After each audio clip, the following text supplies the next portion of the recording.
Io abito vicino a San Daniele, a mezz'oretta di strada da Martignaco.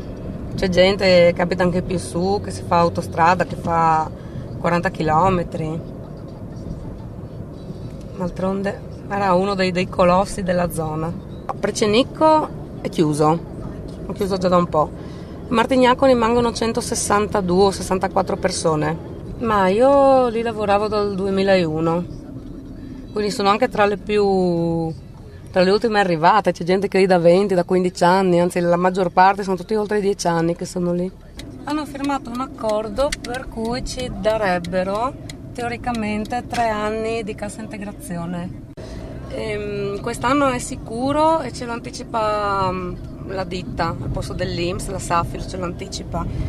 Il resto viene firmato anno per anno, sono 8 mesi in deroga che ci offre la regione e poi ci sarà un altro anno di cassa integrazione. Solo che non è sicuro, cioè i sindacati hanno fatto 1000 storie, state tranquilli, tutto sicuro, ma viene firmato anno per anno. Però 750 euro ti bastano per arrivare a fine mese senza strapazzi, senza spendere niente. Però se mi si rompe un dente io ho finito, cioè fra un paio d'anni questa crisi non sarà finita, anzi deve ancora partire veramente. E noi abbiamo chiesto in tutti i modi, ma veramente in tutti i modi, che mantenessero i macchinari dentro la fabbrica. Se fra 3 anni qualcosa migliora hai un posto dove tornare. C'è stato niente da fare. L'accordo dei 3 anni di cassa integrazione comprende che la Safilo possa utilizzare i macchinari come vuole, quindi li porterà via, li porterà o in altre fabbriche qua o in Cina, non sappiamo, però non possiamo tenerli ancorati qua. L'agricoltura è stata messa da parte per le aziende, per le fabbriche. Lavoravano tutti in fabbriche e adesso cominciano a chiudere una dietro l'altra.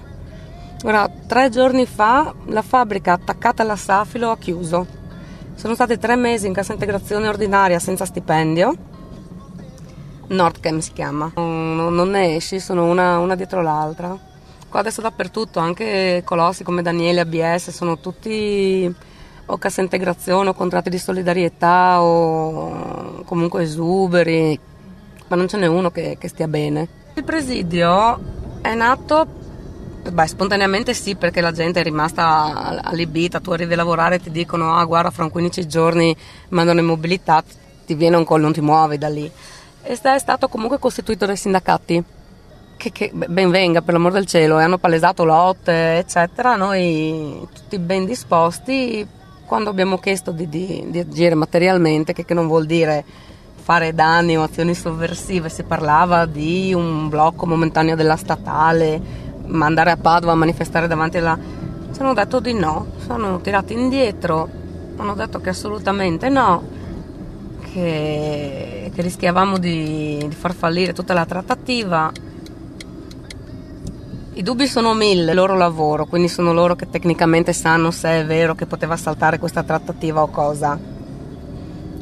Il dubbio è che non fosse così, perché onestamente un anno di cassa integrazione, uno di mobilità dovrebbe esserci per legge.